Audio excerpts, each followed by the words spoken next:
Number 5 రాజ్యాంగ సవరణకు సంబంధించిన అంశాలు. రాజ్యసభ సభ్యుల ఎన్నికకు సంబంధించిన అంశాలు ఏ రాజ్యాంగం నుండి గ్రహించబడ్డాయి?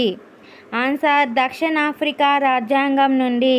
క్వశ్చన్ నెంబర్ 6 భారత రాజ్యాంగం యొక్క తత్వాన్ని, ఆశయాలను, లక్ష్యాలను స్పష్టంగాను క్లుప్తంగాను వ్యక్తీకరించేది ఏది? ఆన్సర్ భారత రాజ్యాంగ Pitaka.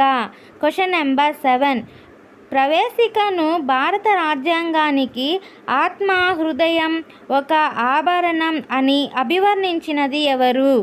Answer B R Ambedkar. Question number 8 supreme court ఏ కేసులో ప్రవేశికను రాజ్యాంగంలో అంతర్భాగం కాదని నిర్ధారించింది? Answer బేరు బేరీ case.